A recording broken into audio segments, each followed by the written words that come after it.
Hai, selamat datang kembali di Nonton Lagi Channel. Bagaimana nih kabar kalian? Semoga baik-baik saja ya. Di episode kali ini kita akan membahas salah satu villain terbaik yang pernah diciptakan oleh Pixar. Bersiaplah.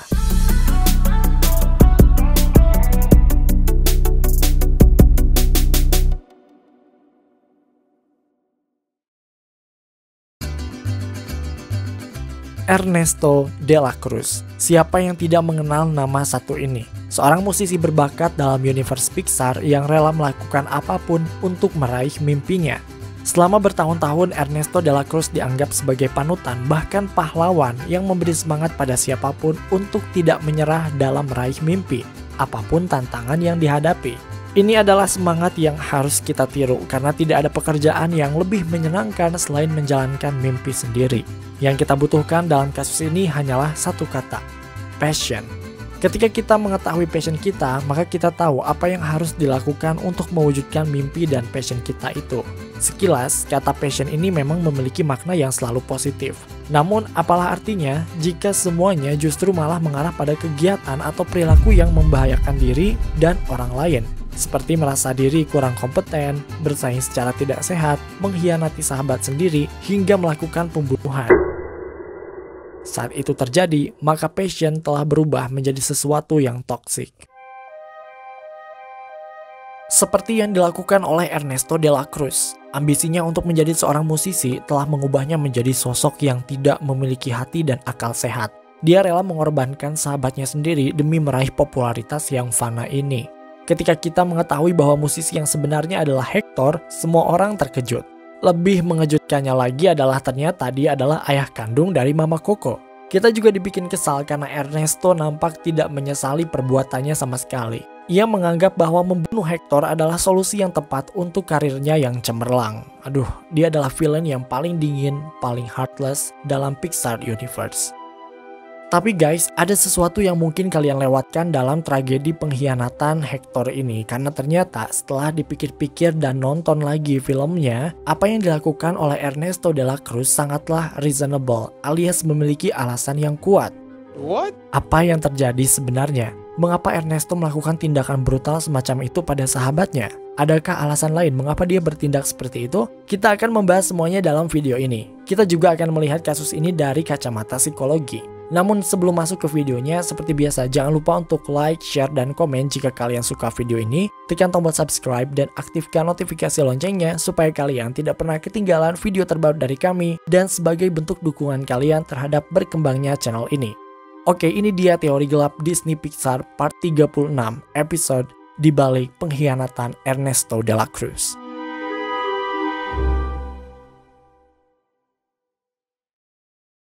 Pertama-tama mari kita bahas terlebih dahulu pengkhianatan yang dilakukan oleh Ernesto. Kami meyakini bahwa penyebabnya itu tidak sesederhana ia ingin melanjutkan karirnya saja, namun ada sesuatu yang lebih dari itu. Bahkan beberapa fan teoris menganggap bahwa Ernesto memang sudah merencanakan pembunuhan Hector sejak awal. Bagaimana hal ini bisa terjadi? Untuk mengetahui hal ini, kita harus mengetahui terlebih dahulu dari mana orang ini berasal, apa yang memotivasinya. Kita harus mengetahui backstory dari seorang Ernesto de la Cruz. Ernesto adalah seorang musisi yang lahir di sebuah kota di Meksiko bernama Santa Cecilia. Kota tersebut mungkin bisa dikatakan sebagai kota lahirnya para musisi hebat ya, karena bukan hanya Ernesto yang bisa nyanyi. Miguel Rivera, sang tokoh utama, dan kakek buyutnya Hector juga pandai bermain musik. Nah, Ernesto dan musik itu udah kayak nggak bisa dipisahkan lagi. Kalian mungkin tidak menyadari bahwa musik bagi Ernesto bukan hanya sekedar hobi ataupun pekerjaan atau karir. Musik adalah dirinya, hidupnya, bahkan identitasnya. Ini bisa kita lihat dalam salah satu cuplikan filmnya. Ernesto adalah musik yang dia mainkan. Tidak ada yang bisa membuatnya puas selain bermain musik. Bahkan ada fan teoris yang menganggap bahwa ada beberapa adegan dalam filmnya di mana ia bernyanyi romantis untuk seorang gadis, itu sebenarnya nyanyian tersebut bukan untuk para gadis itu, melainkan untuk dirinya sendiri dan musiknya. Saking terobsesi dan passionate banget dia di dunia musik. Tujuan hidup Ernesto adalah menjadi musisi yang terkenal. Tidak heran orang-orang sangat menyukainya karena ia telah memiliki segalanya. Passion dalam musik, suara yang bagus, ditambah dengan tampilannya yang begitu manly, membuat siapapun akan mudah jatuh cinta padanya. Namun di balik itu semua ada satu hal yang tidak dia punya. Apa itu? Sesuatu yang hanya dimiliki oleh Hector, yaitu originalitas dan kreativitas dalam membuat lagu. Kemampuan Ernesto dalam membuat lagu tidak ada apa-apanya jika dibandingkan dengan Hector. Oleh sebab itu, dari sini kita bisa memahami bahwa Ernesto sangat bergantung pada sahabatnya sendiri dari kota yang sama, yaitu Hector Rivera. Tanpa dia, Ernesto mungkin tidak akan menjadi sosok yang dibanggakan oleh penduduk Santa Cecilia. Karena bagaimanapun, passion dalam musik tapi nggak bisa bikin lagu kayaknya kurang gitu ya. Dan mungkin hal itulah yang dirasakan oleh Ernesto. Makanya dia jadiin Hector tuh sebagai partnernya untuk meraih kesuksesan. Pada akhirnya, Ernesto dan Hector menjadi dua musisi yang bekerja sama untuk meraih mimpi. Mereka melakukan sebuah tur keliling Meksiko, bernyanyi untuk lebih banyak orang. Namun yang harus mereka ketahui adalah setiap keputusan yang diambil pasti selalu ada konsekuensi. Mereka berdua harus meninggalkan keluarga mereka di rumah. Hector pergi meninggalkan istrinya, Mama Imelda, dan tentu saja Coco. Ernesto meninggalkan siapa ya? Apakah dia juga meninggalkan keluarga sama seperti Hector? Nampaknya memang Ernesto juga meninggalkan istri dan anaknya. What? Ini bisa kita lihat dalam scene babak ketiga saat Miguel bertanya apakah sulit untuk meninggalkan keluarga dan memilih untuk bermusik. Dan Ernesto menjawab, "Si," alias ya. Walaupun begitu, Ernesto dan Hector tidak bisa disamaratakan karena jika berbicara mengenai masalah keluarga, Hector masih ada hati untuk keluarganya. Tentu saja ini bisa dibuktikan dengan flashback di mana ia berniat untuk pulang, menemui keluarganya namun dihalangi oleh Ernesto. Dari flashback ini pula, kita mengetahui bahwa Ernesto bukanlah pria yang peduli terhadap keluarga. Hatinya yang telah dibutakan oleh passion dan obsesinya sehingga ia bersedia untuk melakukan segala cara supaya bisa meraih mimpinya, termasuk meninggalkan keluarganya sendiri. Jadi di sini udah kelihatan banget ya guys, perbedaan antara Ernesto dan Hector. Dan jika Hector memutuskan untuk menghentikan tur, maka karir Ernesto juga akan berakhir. Ernesto menyadari akan hal ini. Maka ketika Hector memutuskan untuk berhenti, Ernesto sangat khawatir. Alih-alih mencari solusi untuk permasalahan yang dihadapinya ini, dia malah memilih untuk menggunakan jalan pintas. Ernesto meracuni sahabatnya sendiri. Padahal kan sebenarnya ia masih bisa bekerja sama dengan Hector. Misalnya Hector jadi penulis atau pencipta lagunya gitu kan di Santa Cecilia dan Ernesto jadi artisnya. Kan bisa ya kayak gitu. Cuma di sini beda lagi ya. Fan teoris menganggap bahwa Ernesto itu yang udah dibutakan banget oleh passionnya terhadap musik. Maka ketika Hector meninggalkannya, Ernesto juga berpikir bahwa ia akan kehilangan originalitasnya.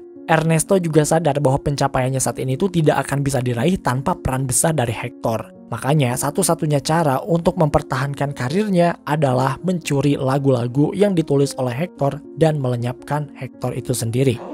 Karena Ernesto mungkin takut kalau Hector udah memutuskan untuk fokus pada keluarga, dia bakalan berhenti di dunia musik gitu. Makanya Ernesto langsung aja ambil jalan pintas untuk melenyapkan Hector. Menariknya adalah di sini fan teoris memiliki teori yang sangat gelap dan menakutkan. Katanya, Ernesto tuh emang udah ngerencanain sejak awal untuk melenyapkan Hector. Jadi, sebelum Hector memutuskan untuk menghentikan tur, Ernesto tuh emang udah ada rencana buat ngebunuh Hector. Tapi dia tuh menunggu momen yang tepat kapan racun yang dia miliki itu harus digunakan. Dia nunggu waktu yang tepat itu gitu. Buktinya adalah masih dari scene flashback ini. Kalian pernah ngerasa aneh gak sih? Kenapa Ernesto tiba-tiba kepikiran buat ngeracun Hector dalam waktu yang sangat singkat? Maksudnya, untuk melakukan hal semacam itu pasti butuh waktu yang lama. Kita harus memikirkan konsekuensi hingga mencari racun itu sendiri. Tapi di sini Ernesto tidak membutuhkan waktu yang lama. Dan yang paling aneh, dia tidak pergi kemanapun. Dan racun itu tuh tiba-tiba udah ada di tangannya. Dan ada di minuman Hector. Nah, fan teoris berteori bahwa sebenarnya Ernesto tuh udah nyiapin racun itu. Cuma dia lagi nunggu waktu yang tepat aja kapan racun itu harus digunakan. Jadi selama ini dia memang sudah berencana untuk membunuh Hector. Ya buktinya adalah racun itu. Ngapain coba? Lu lagi tur keliling kota sambil bawa-bawa racun. Buat apa coba? Di sini Ernesto emang udah ada rencana buat pengen sukses sendiri, terkenal sendiri, dipuja oleh banyak orang sendiri, dan melenyapkan Hector. Dan saat Hector memutuskan untuk memilih keluarganya dibandingkan musik, itu adalah waktu yang tepat untuk menggunakan racun itu. Aduh, unpokoloko banget gak sih? Kegilaan ini tidak berhenti di situ aja guys. Kita mengetahui bahwa anak dan istrinya Hector yaitu Coco dan Mama Imelda tidak mengetahui apa yang sebenarnya terjadi pada Hector untuk waktu yang lama. Mama Imelda bahkan menganggap bahwa Hector telah meninggalkannya bersama Coco demi tur musik itu. Mama Imelda pada akhirnya membenci segala sesuatu yang berhubungan dengan musik dan ideologi ini ditanamkan kepada keturunannya. Mama Imelda baru mengetahui apa yang sebenarnya terjadi ketika ia bertemu langsung dengan Hector di The Land of the Dead atau dunia orang-orang yang meninggal itu guys.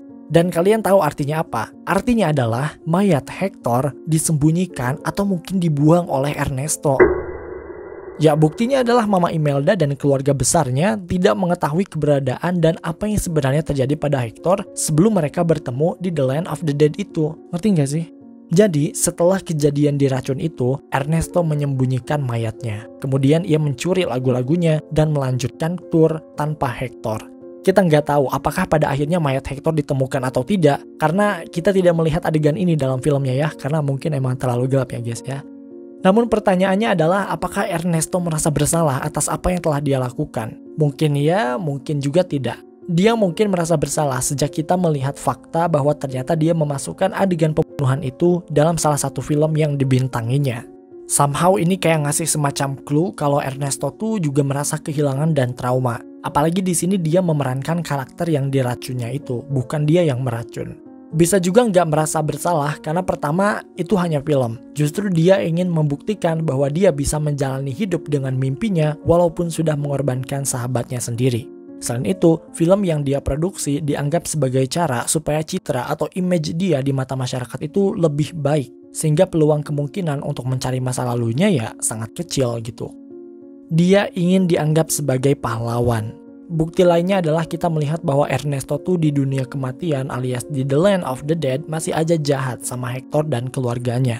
Ini membuktikan bahwa Hector tidak peduli sama sekali jika ia kehilangan orang yang telah membuatnya berada di posisi yang tinggi, termasuk keluarga maupun sahabatnya sendiri.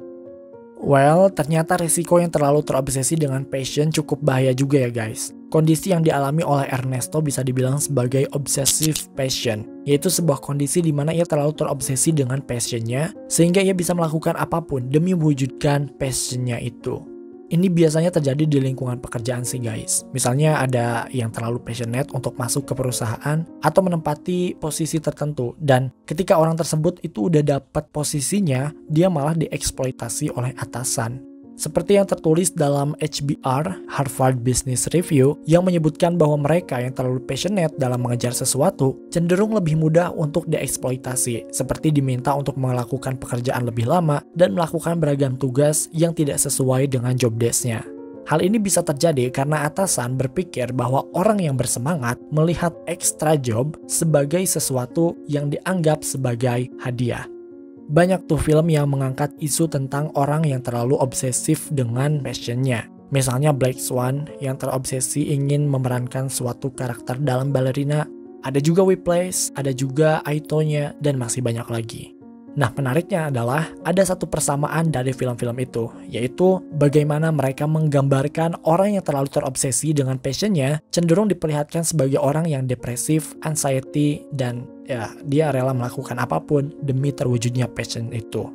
Kita harus bisa membedakan harmonious passion dan obsessive passion. Orang yang harmonious passion itu tuh dia tahu kapan harus berhenti untuk mengejar passionnya itu, sehingga dia yang mengontrol passion, bukan sebaliknya. Sedangkan orang dengan obsessive passion, dia tidak bisa mengendalikan dirinya sendiri, cenderung berperilaku negatif seperti cemas, marah, dan kesal ketika seseorang berusaha untuk memperingatkannya jika keadaan semakin membahayakan. Nah, ketika kita bisa membedakan dua hal ini, maka kita bisa meningkatkan kebahagiaan dalam hidup. Karena bukan hanya meningkatkan kesehatan atau meningkatkan kinerja jangka panjang dan produktivitas, tetapi juga untuk menghindari rasa bersalah dan penderitaan.